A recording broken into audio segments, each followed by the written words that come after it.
प्रिय विद्यार्थियों, पिछली कक्षा में हमने अनेकांतवाद की अवधारणा के बारे में अध्ययन किया था। आज हम स्यादवाद की अवधारणा के बारे में अध्ययन करेंगे। स्यादवाद जैन दर्शन का एक प्रमुख सिद्धांत है। कहते हैं कि जैन दर्शन स्यादवाद की इस महत्वपूर्ण शैली के कारण अपनी एक पहचान रखता है। स्यादवाद का अर्थ हम इसकी व्युत्पत्ति के आधार पर कर सकते हैं। स्याद प्लस वाद। स्याद से तात्पर्य है कथनचित से, यानी किसी दृष्टि से। तो किसी दृष्टि को सिद्धांत के रूप में प्रतिपादित करने वाले विचार को हम स्यादवाद कहते हैं।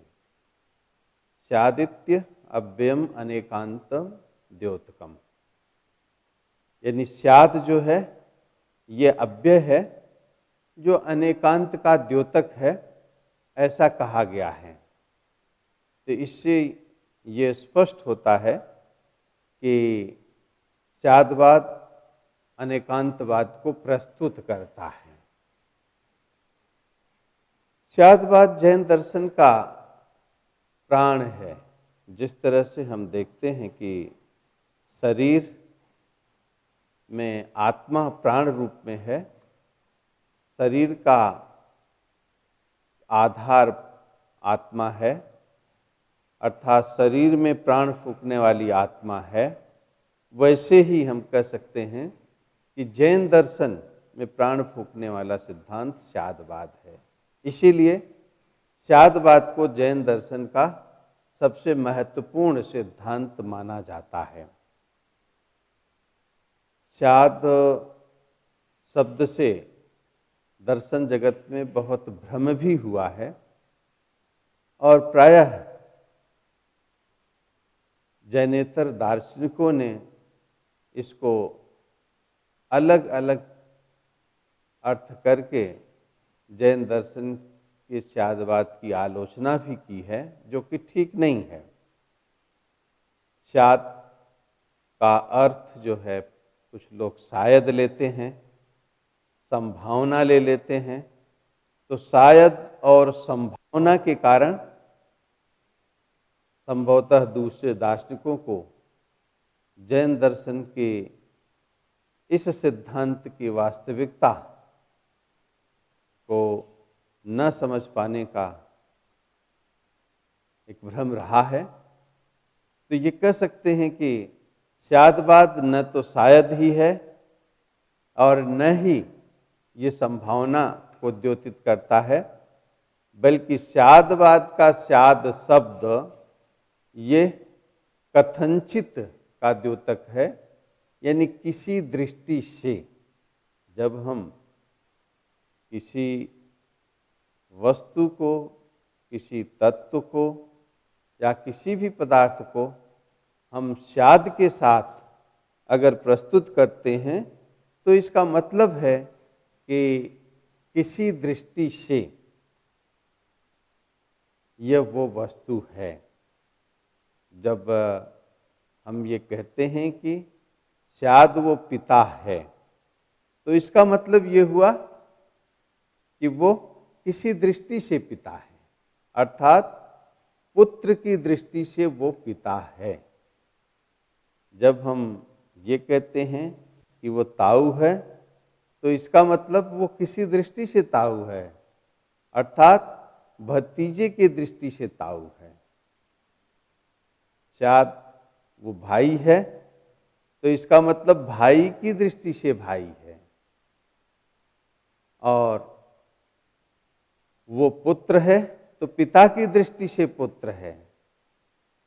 वो पति है, तो पत्नी की दृष्टि से वो पति है। तो इसलिए हम ये कह सकते हैं कि स्याद ये किसी दृष्टि का द्योतक है, न ही शायद का द्योतक है, न ही संभावना का द्योतक है, जिसे कुछ दार्शनिकों ने मान करके जैन दर्शन की आलोचना की वो भी ठीक नहीं है। इसीलिए डॉक्टर हर्मन जैकोबी जैसे विचारक ये कहते हैं कि स्यादवाद से सब सत्य विचारों का द्वार खुल जाता है।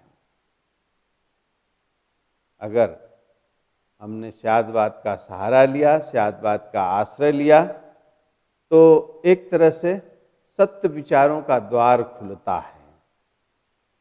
यानी विचार के जितने पहलू हैं वो उद्घाटित हो जाते हैं स्यादवाद से।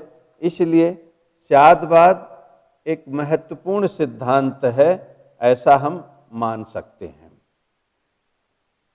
स्यादवाद एक समुद्र है जिसमें सारे वाद विलीन हो जाते हैं। ये विचार आचार्य श्री तुलसी ने दिए। आचार्य श्री तुलसी जो कि 20वीं सदी के क्रांतिकारी आचार्य थे, विचारक थे, चिंतक थे, जिनका ये मानना था, जैन आचार्य थे, जिनका ये मानना था कि स्यादवाद एक समुद्र है और इसमें सारे वाद, सारे सिद्धांत विलीन हो जाते हैं।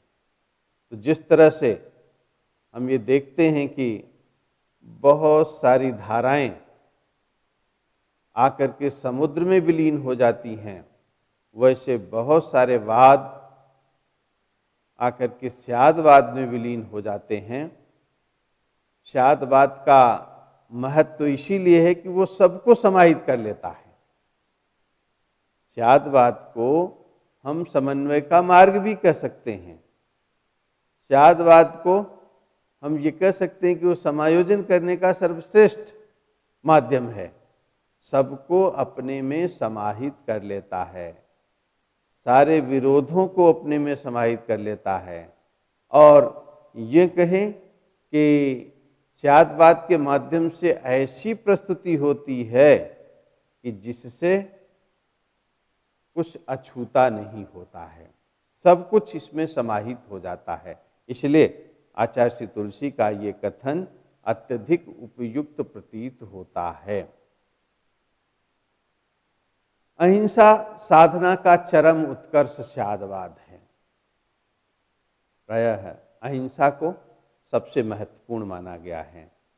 न हिंसाइत अहिंसा, किसी प्रकार की हिंसा न करना, ये अहिंसा है। और ये कह सकते हैं कि अहिंसक व्यक्ति का जो आचरण और व्यवहार होता है वो सबको खुशी प्रदान करता है, सबको प्रसन्नता प्रदान करता है। अहिंसक के आचरण व्यवहार से लोगों को संतुष्टि मिलती है, लोगों को प्रसन्नता मिलती है। तो ये अहिंसा की साधना का चरम उत्कर्ष स्यादवाद जब कहते हैं, इसका मतलब ये हुआ कि स्यादवाद को मानने वाला व्यक्ति जो है वो इस अहिंसा की साधना का श्रेष्ठ साधक होता है, जिसने स्यादवाद को स्वीकार किया है। तो एक तरह से अगर हम किसी को स्यादवादी कहते हैं, इसका मतलब हुआ कि वह अहिंसा की साधना करता है। स्यादवाद की मान्यता को सब स्वीकार नहीं कर सकते, सबके बस की बात नहीं है। हिंसा करने वाला, दुष्कर्म करने वाला, पाप करने वाला, लोगों को कष्ट देने वाला, लोगों की संपत्ति छीनने वाला, ये कभी स्यादवादी नहीं कहला सकता, क्योंकि उसने हिंसक साधना की है। इसलिए अहिंसा साधना का चरम उत्कर्ष स्यादवाद है।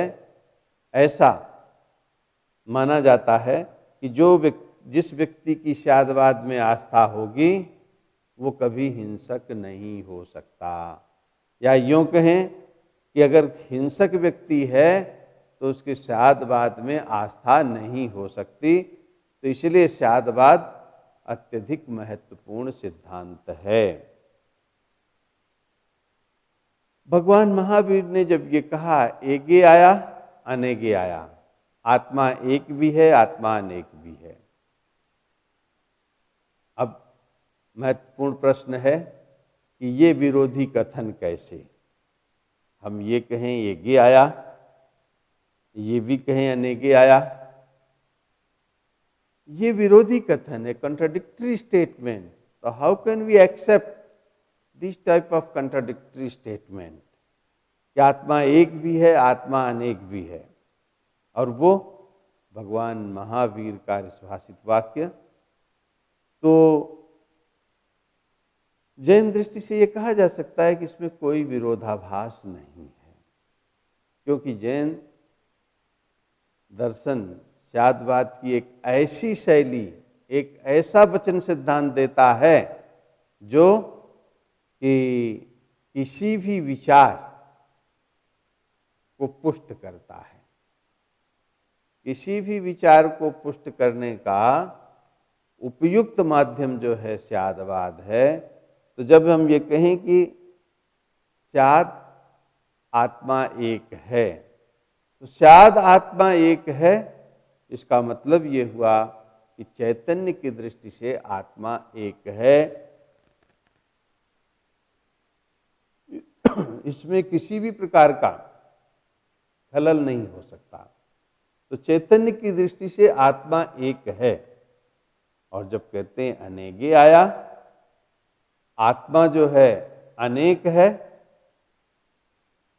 तो हम ये कह सकते हैं कि जो षट जीव निकाय की अवधारणा है, जिससे ये सिद्ध होता है कि आत्मा एक नहीं अनेक है, तो ये जो षट जीव निकाय की अवधारणा है, एक इंद्रिय भी है, द्विंद्रिय भी है, तीन्द्रिय भी है, चतुरेंद्रिय भी है, पंचेंद्रिय भी है, और त्रसकायिक जीव भी है।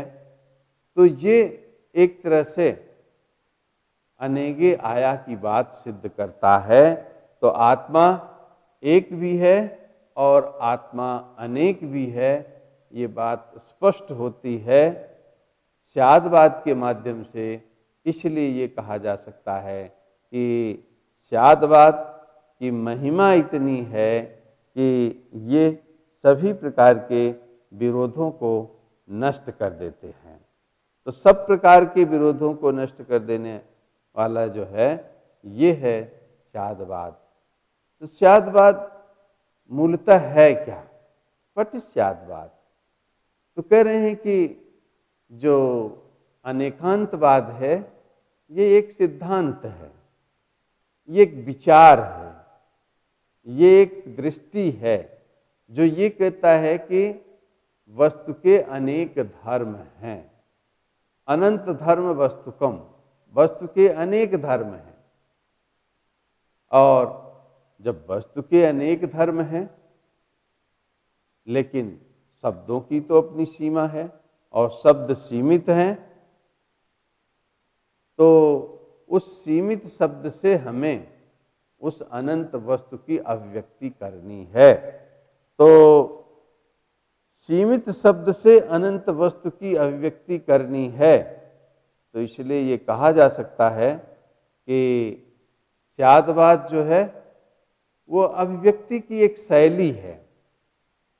स्यादवाद अभिव्यक्ति की शैली है। तात्पर्य ये है कि अनेकांतवाद जिन विचारों को प्रस्तुत करता है, अनेकांतवाद जो ये कहता है कि वस्तु के अनेक विरोधी धर्म हैं, तो प्रश्न ये उठता है कि उन विरोधी धर्मों को कैसे प्रस्तुत किया जाए, उनकी अभिव्यक्ति कैसे की जाए।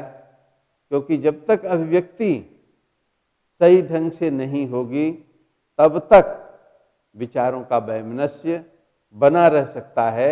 इसलिए विचारों के वैमनस्य को रोकने के लिए स्यादवाद जैसी एक उत्कृष्ट अभिव्यक्ति की शैली होनी चाहिए। तो ये स्यादवाद, ये उत्कृष्ट सिद्धांत की उत्कृष्ट शैली है। और वो उत्कृष्ट सिद्धांत अनेकांतवाद, जो ये कहता है कि हर वस्तु के अनेक धर्म हैं और उन अनेक धर्मों का ज्ञान हमें एक साथ नहीं हो सकता। तो जब अनेक धर्मों का ज्ञान नहीं हो सकता, हम कुछ ही धर्म जानते हैं, तो उनकी अभिव्यक्ति के लिए एक ऐसी शैली भी होनी चाहिए जो उनको प्रस्तुत कर सके और किसी भी प्रकार का विवाद भी जन्म न ले, किसी प्रकार का विरोध भी जन्म न ले। इसलिए स्यादवाद को उत्कृष्ट शैली के रूप में माना गया है। स्यादवाद जो है एक ऐसी भाषा पद्धति भी है जो कि सही ढंग से अभिव्यक्त करती है। अनेकांतवाद जो है एक दार्शनिक दृष्टि है, दार्शनिक विचार है, दार्शनिक सिद्धांत है। और स्यादवाद जो है उसकी भाषा की अभिव्यक्ति है। स्यादवाद उसको प्रस्तुत करने की एक शैली है, अनेकांत को प्रस्तुत करने की स्यादवाद एक शैली है। अब प्रश्न ये उठता है कि स्यादवाद एक शैली है जिसके माध्यम से हम बहुत सारे विरोधों को प्रस्तुत कर सकते हैं, बहुत सारे विरोधों में सामंजस्य स्थापित कर सकते हैं। और ये स्यादवाद को प्रस्तुत करने का एक आधार सप्तभंगी, इसे सप्तभंगीवाद भी कहते हैं। सप्तभंगी नाम से स्पष्ट है, सप्त का मतलब सात और भंगी का मतलब भंग, यानी सात भंग। इसका मतलब कथन के सात प्रकार। हम किसी चीज को सात ढंग से प्रस्तुत कर सकते हैं और इसलिए माना गया है कि स्यादवाद का आधार जो है वो सप्तभंगी सिद्धांत है। और इस सप्तभंगी सिद्धांत में नाम से स्पष्ट है कि इसमें सात प्रकार के भंग हैं। सप्तभंगी में सात प्रकार के भंग हैं। पहला भंग है स्याद अस्ति, जो ये स्पष्ट करता है कि कोई चीज है तो वो किसी दृष्टि से है। स्याद अस्ति यानी कथनचित अस्ति, किसी दृष्टि से है। अब किस दृष्टि से है तो प्रायः ये लिया जाता है कि स्वद्रव्य, स्वकाल, स्वक्षेत्र, स्वभाव के अनुसार वस्तु है। तो स्वद्रव्य, स्वक्षेत्र, स्वकाल और स्वभाव की दृष्टि से वस्तु है। जब हम ये कहते हैं कि स्याद घटः अस्ति, तो इसका मतलब किसी दृष्टि से घड़ा है, और वो कोई दृष्टि क्या है? स्वद्रव्य, अपने द्रव्यत्व की दृष्टि से घड़ा है। स्वकाल, एक निश्चित काल में वो घड़ा है। तो स्वद्रव्य, स्वकाल, स्वभाव, अपने भाव की दृष्टि से वो घड़ा है, और क्षेत्र की दृष्टि से वह घड़ा है। तो ये स्वद्रव्य, स्वकाल, स्वक्षेत्र, स्वभाव की दृष्टि से घड़ा है। और जब स्याद नास्ति कहते हैं तो वो किसी दृष्टि से घड़ा नहीं है, यानी पर द्रव्य की दृष्टि से नहीं है। मतलब कि अगर मिट्टी का घड़ा है तो मिट्टी का घड़ा है तो वो मिट्टी द्रव्य की दृष्टि से है, लेकिन वह सोने द्रव्य की दृष्टि से नहीं है, वो मिट्टी द्रव्य की दृष्टि से घड़ा है। तो इसलिए स्याद नास्ति यानी किसी दृष्टि से घड़ा नहीं है। तो मिट्टी द्रव्य की दृष्टि से तो है, लेकिन स्वर्ण द्रव्य की दृष्टि से घड़ा नहीं है। तो इसलिए स्याद नास्ति यानी पर द्रव्य की दृष्टि से नहीं है। पर क्षेत्र, घड़ा जो है इस कमरे में है पर उस कमरे में नहीं है। पर द्रव्य की, पर क्षेत्र की दृष्टि से भी नहीं है। घड़ा इस समय है लेकिन उस समय अभी थोड़ी देर बाद घड़ा नहीं है। तो ये पर काल की दृष्टि से घड़ा नहीं है और न ही पर भाव की दृष्टि से घड़ा है। तो स्याद नास्ति का मतलब पर द्रव्य, पर क्षेत्र, पर काल और पर भाव की दृष्टि से घड़ा नहीं है। जब यही कथन दोनों को मिलाकर कहे जाते हैं, यानी दोनों क्रमशः अगर कहे जाते हैं, तो हम कह सकते हैं कि स्याद् अस्ति स्याद् नास्ति च। किसी दृष्टि से घड़ा है और किसी दृष्टि से घड़ा नहीं है। तो मूलतः ये माना जा सकता है कि कोई दो विरोधी द्रव्य जब क्रमशः होते हैं तो उनको हम इस रूप में व्यक्त कर सकते हैं, स्याद् अस्ति नास्ति च। तो एक तरह से ये तीसरा जो भंग है, पहले और दूसरे भंग का जो है वो मिश्रण है, यानी दोनों को मिलाने से ये तीसरा भंग बनता है। चौथा भंग स्याद् अवक्तव्य, यानी इसके बारे में कुछ कहा नहीं जा सकता। एक ऐसी स्थिति आती है जब कि पूछा गया कि घड़े का रंग क्या है, घड़ा तैयार हो गया, पकने की इंतजार में है, तो अगर पूछा जाए कि यानी एक तो स्थिति ये है कि घड़ा पकड़ने के लिए तैयार हुआ है, तो हम कह सकते हैं कि घड़े का रंग सफेद है। और एक वो जब घड़ा पक करके निकल आया तब तो हम कह सकते हैं घड़े का रंग लाल है। लेकिन घड़ा जब पक रहा होता है तो कोई पूछे कि घड़े का रंग क्या है, तो हम यही कह सकते हैं कि स्याद् अवक्तव्यम, क्योंकि न तो वो सफेद है, न लाल है, न काला है।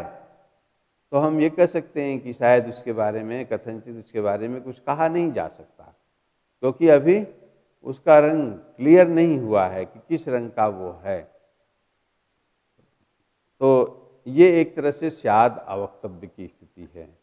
कहते हैं कि मूल भंग तो तीन ही होते हैं और इन तीनों को मिलाते हैं तो बाकी और भंग जो है बनते हैं। तो इसका मतलब है कि पहले और तीसरे को मिला दिया तो बन गया स्याद् अस्ति अवक्तव्यम, अस्ति और अवक्तव्यम। और जब हम दूसरे और चौथे को मिलाते हैं तब बन गया स्याद् नास्ति अवक्तव्यम। जब तीसरे और चौथे को मिलाते हैं तो बन गया स्याद् अस्ति नास्ति च अवक्तव्यम। तो ये तीन जो है ये नए भंग बन गए, स्याद् अस्ति अवक्तव्यम, स्याद् नास्ति अवक्तव्यम, स्याद् अस्ति नास्ति अवक्तव्यम च। तो ये इस तरह से 7 भंग बन जाते हैं। तो कहने का मतलब ये हुआ कि मूल जो है वो 4 भंग सबसे महत्वपूर्ण हैं। अब इसी चीज को हम किसी भी दृष्टि से प्रस्तुत कर सकते हैं, और जब हम ये भंग को प्रस्तुति का आधार बनाते हैं तो संभवतः सारे विरोध शमित हो जाते हैं, कोई विरोध नहीं रह जाता। जब हम कहते हैं स्याद् घटः अस्ति, यानी किसी दृष्टि से घड़ा है। अब ये किसी दृष्टि से घड़ा है, तो जैसे हमने कहा कि ये कहा जाता है स्वद्रव्य, स्वक्षेत्र, स्वकाल, स्वभाव की दृष्टि से घड़ा है। यानी स्वद्रव्य, इसका मतलब मिट्टी की दृष्टि से मिट्टी का घड़ा है, और स्व काल की दृष्टि से, यानी ये अभी इस समय वो घड़ा है। स्वक्षेत्र की दृष्टि से, यानी यहाँ पर वो घड़ा है, और स्वभाव की दृष्टि से, यानी अपने भाव की दृष्टि से भी वो घड़ा है।